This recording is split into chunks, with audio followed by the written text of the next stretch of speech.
Hello. Hello, beautiful human. I am Zach. That is Dan. And we Hi, Dan. welcome Rosé. Hey! Hi. Feels great to be back. I am so excited to be talking to you. There is a lot to discuss here, including a solo project. A project that I remember very vividly, maybe, I don't know, I've lost track of time. 3 or 4 years ago, you were on this couch and slightly teased, like the slightest, tiniest little bit you fed us. How long have you been working on this? Oh, wow. I think we could say like longest 3 years. Like the first song that I recorded on my own, and we kind of marked it as, oh, this could be potentially Rosé's solo song, was like 3 years ago. So quite a long time ago. Wow. So you've been working on your story through music for 3 years now, and when you first listen to a song, like, how do you listen? Like, and this could be a song for you or Blackpink. How do you hear it? What do you listen for? Well, first of all, I think I literally try to make a kind of like a blank page, and I'm just like, yep, I'm a blank canvas, and I'm just waiting for it to kind of speak to me. Definitely. There's just always that moment where you're like, yep, this is perfect, everything's amazing, we have to work on this one. What do I look at? I think I kind of go for a lot of like lyric wise, if it kind of speaks to me, that's important. And if it's a song that doesn't have lyrics yet, then it's like, it's just any type of melody that kind of like really draws you in, like first impression, just everything. If it looks like me or sounds like me, then I'm like, yep.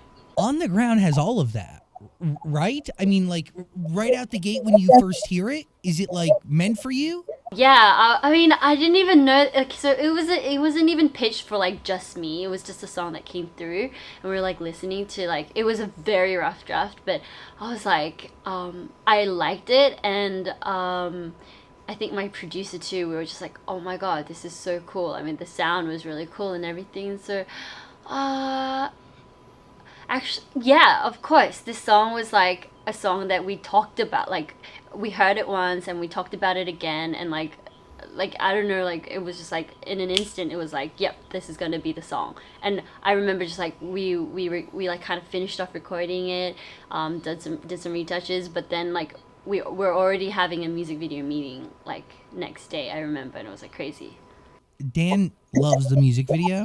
Well, there's so many hidden things in the music video, and I was watching it like 30 times last night trying to find all the little hidden Easter eggs or secrets you may have hidden in there. Yeah.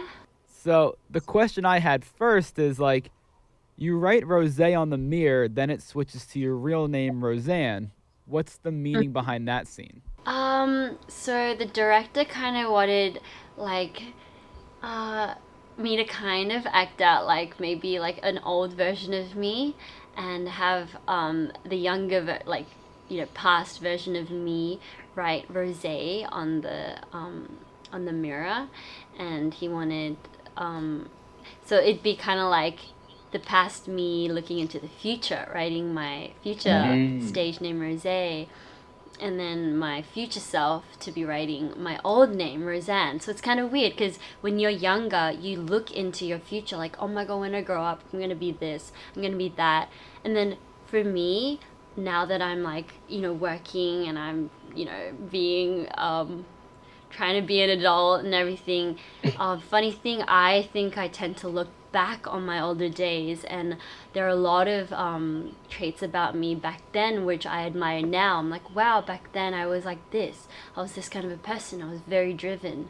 Like, I had the wildest dreams. I'm like, and I like aspired to be myself that I was in the old days. I don't know. That's like, I think that's pretty ironic, and I think he tried to portray that.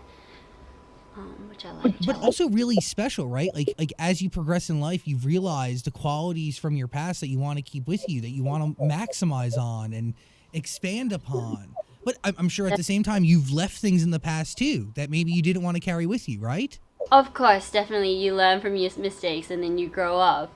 But I don't know, for me, I don't know if it's the same with anyone. Of course, every day I'm like, oh my god, I learn from my mistakes and I am growing as a person. But there is a lot of me that was like, if somebody asked me to be a trainee again and do all that I did, you know, when I was in my like teenage years, like if they tell me to do that again, I'm like, I can't do it. I don't know how I did it. So it's like, yeah. You wouldn't do it again because you don't know how you were able to conquer it. But really, the truth is, you had something inside of you the whole time, right? This unwavering, this constant dedication and focus and desire.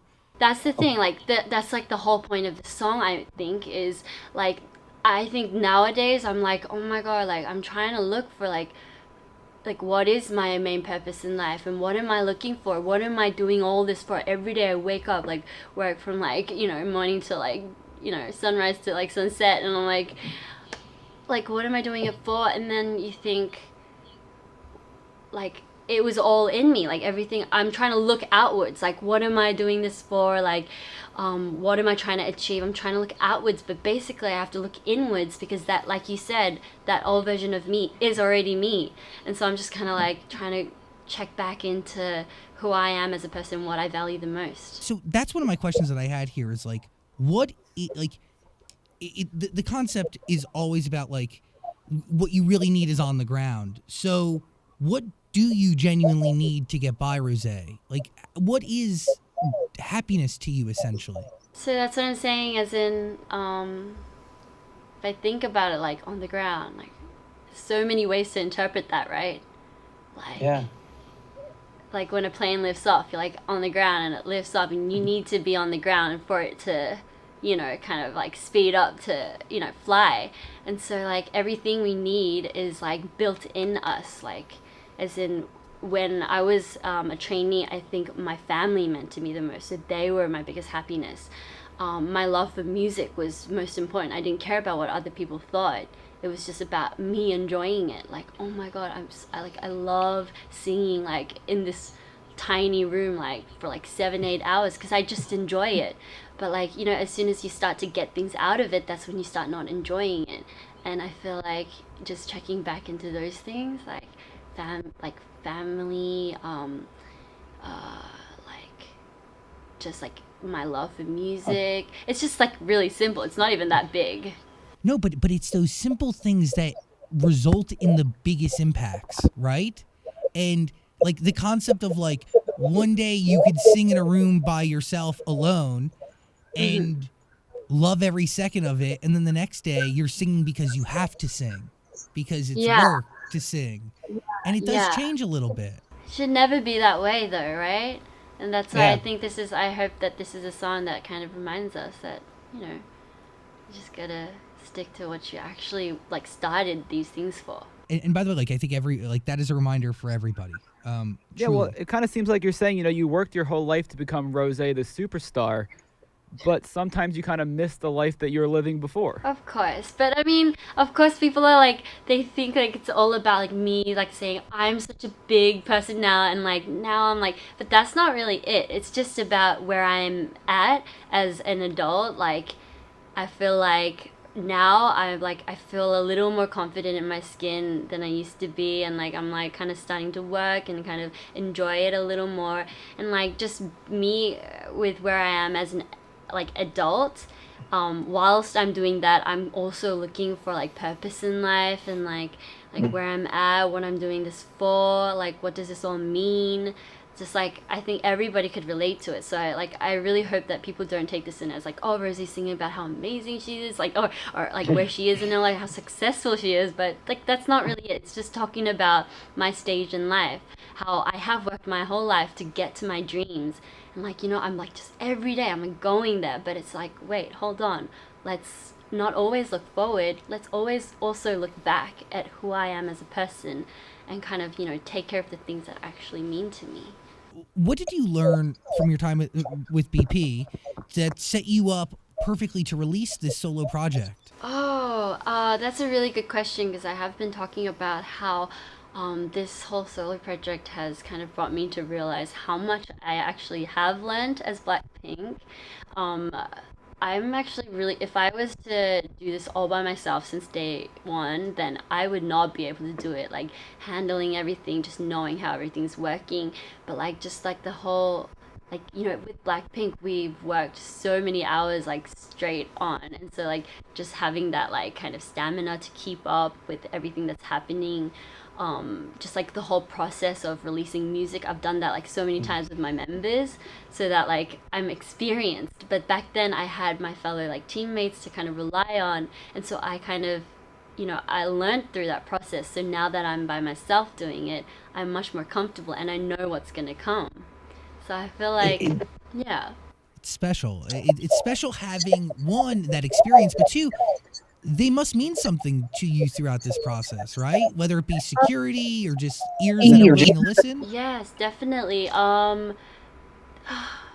It's just like I definitely feel like it's like I'm not doing this alone. They're there when I need them, and they're like, I just like, yeah, it's like family.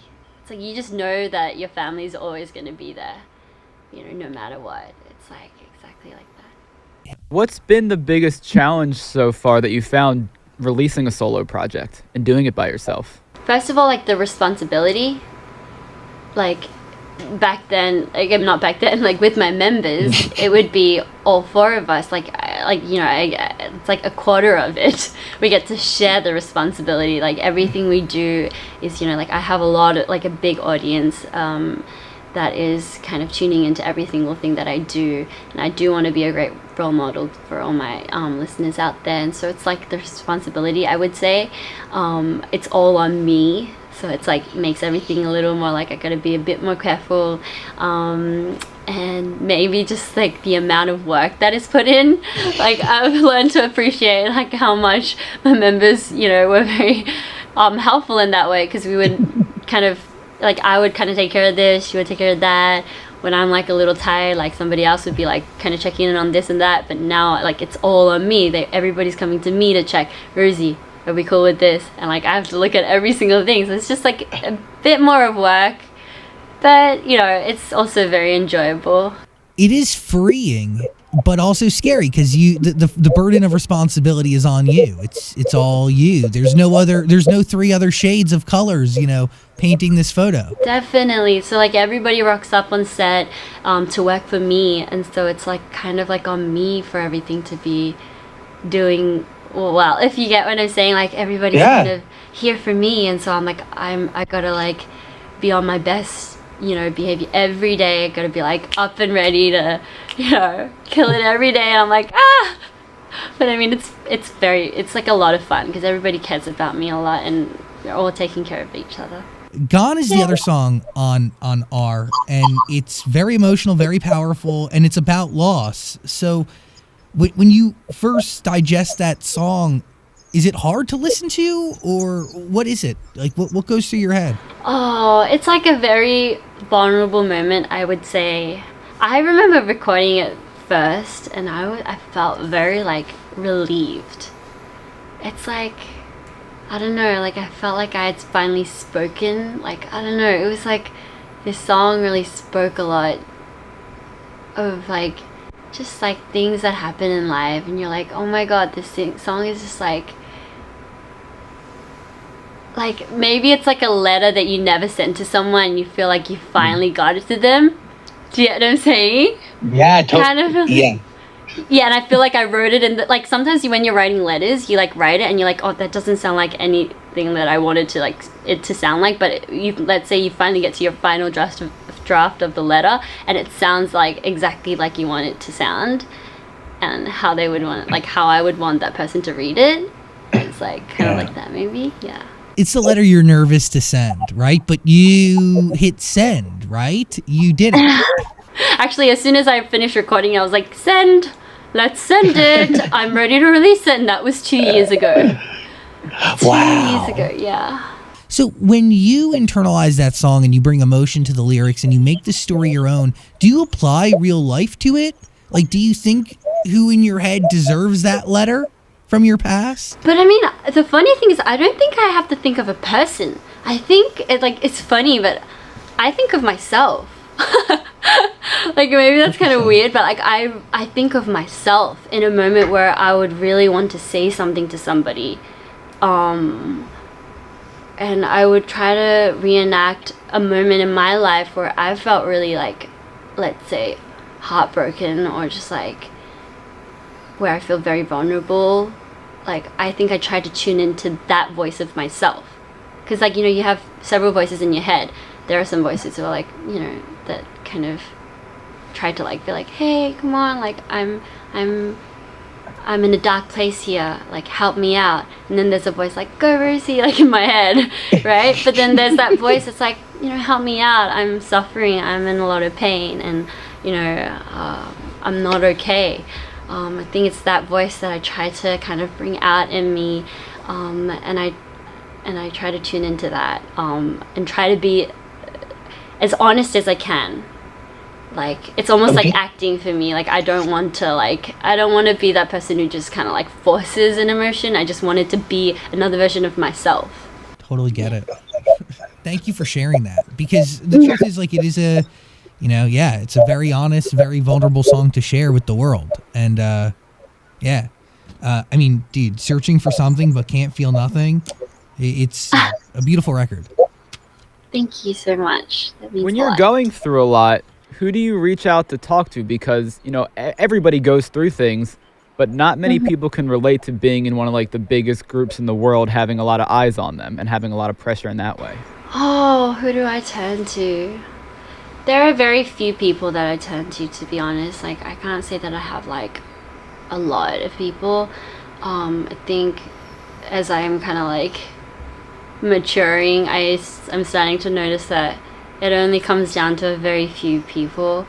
That includes my family, and just out of all honesty, like so like my producer Teddy, he kind of supports us in so many ways, and he's very like experienced in this industry and everything, so he's a very good support and help as a friend and as like kind of like a mentor, I would say.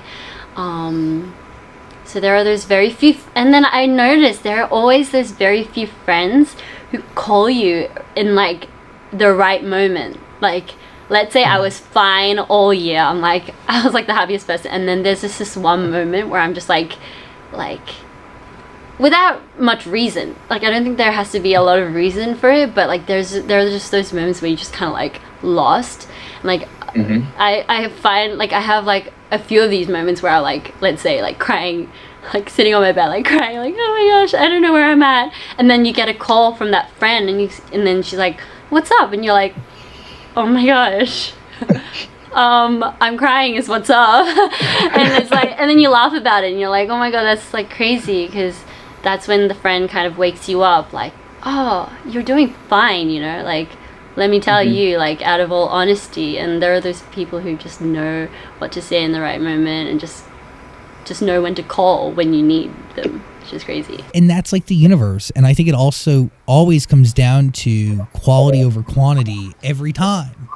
It's not about having an army of people just ready to tell you whatever they think you need to hear.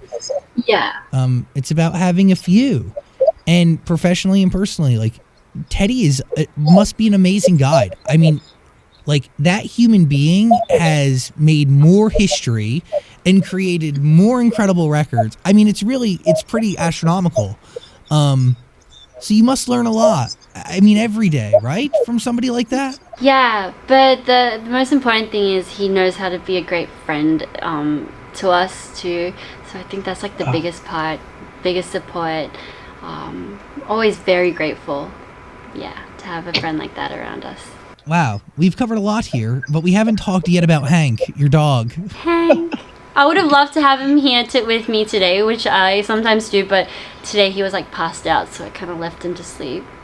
By the way, my dog Lou is doing the same thing this morning, and I didn't want to disturb him, so I said, have the house. You deserve it. Have the house. That's kind of cool. How did Hank enter your life? Why was now the time for a dog? I don't know. I was always I wanted a dog for a long time, but I didn't want to just like kind of decide on it too quick, just because I wanted one. I just wanted it to be in the right moment. But I kind of felt like, yeah, I don't know why. It was just like, I was like, yep, I really want a dog, but I want to do it in the right way. So I did a lot of research before I did it. I'm sure a lot of people do that. Like, you know, like you start researching, watching so many videos about dogs. And you're like, I think I'm ready. Funniest thing, first day he comes, I don't know what to do. I'm like, and like Hank's like, I'm scared of you. And I'm like, oh my gosh, I don't know. Why do I feel like, you know, I'm so like uneducated about it when I feel like I've studied for like the past month about dogs. By the way, that is parenthood. I think that is like that is being a parent or having a responsibility, like a responsibility that is a thing that is in addition to yourself. Do you know what I mean? Like whether that be a kid or a cat or a dog, like this thing doesn't have thumbs. You are Hank's thumbs. Like he needs you for everything. I know, and it's like, and like every day I'm like, oh my god, is this what I'll be like when I have a child? It's the weirdest thing. The answer is could be, but also like Hank prepares you for that moment, you know? Yeah, I know. I'm like, oh my god, I feel like I've already had a son, so it's like next son, like bring it on, which is weird. I shouldn't be talking about having children right now, but I don't know why. It's like, will I be like this when I have my first child? It's weird. Weird. By the way, I think the same thing all the time, and my friends will see me interact with my dog, and I'll let my dog run me. You know, like I spoil him, he walks me, I don't walk him, and my friends are nervous for what a human child will be like that I help create. So true, so true. I'm like, and I talk to him like, what's up? And be like, baby, I love you so much. And I'm like, oh my gosh, people are gonna think I'm the weirdest person. And the funny thing is, like, I always look at my dog and I'm like, he's such a genius. Like, I think he's a genius. Like, he's. And everybody's like, all he did was like sit down and like hand. That's all he did. And what do you mean he's a genius? I am also convinced that my dog is the smartest dog, and he can understand me. He understands words, and if he only had thumbs, he'd be able to run the world. I'm convinced of it. So true. I totally understand what that feels like. But by the way, like, see, this is a part of it. Like, don't you want to be your kid's biggest fan? You are Hank's biggest fan. Well, if I remember correctly, your dad wanted you out of the house at a certain point because you sang too much, but I'm assuming he's still your biggest fan. I hope so. I hope so. I hope that is the case.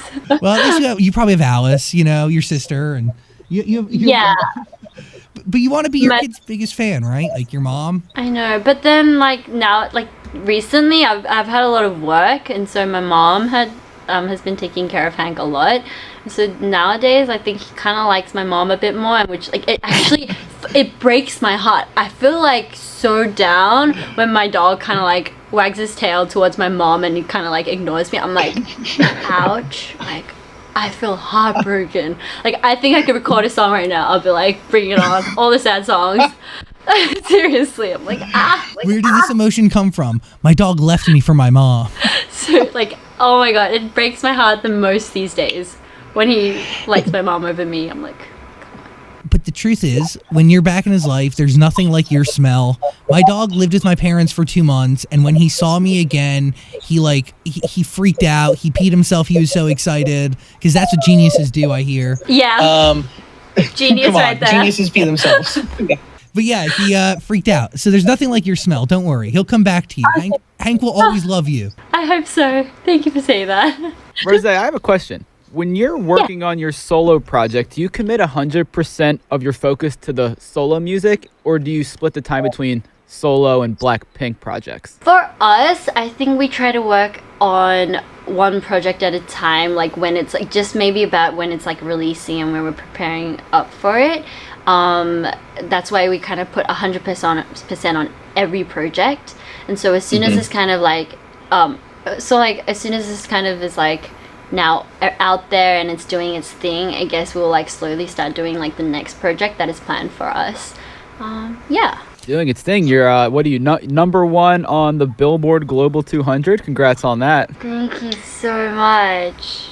It's an incredible record. Truly, On the Ground is a reminder record for me. I listen to it every day because it's just something that I need to, you know, with work and life, it's really good to be reminded that like you strive for all this stuff, but the truth is happiness and fulfillment is what you've always known. It's what you've always had in your life. Like money and material things, they don't fill holes, you know?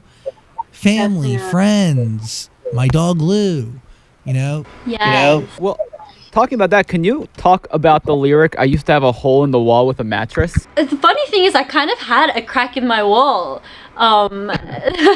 Yeah, I remember I had this not like I wasn't actually literally saying I had a hole in the wall with a mattress, but I mean it's just kind of trying to like describe how I started from someplace very, very humble, and now I am kind of running towards my dreams and goals, and just talking about how far I've come.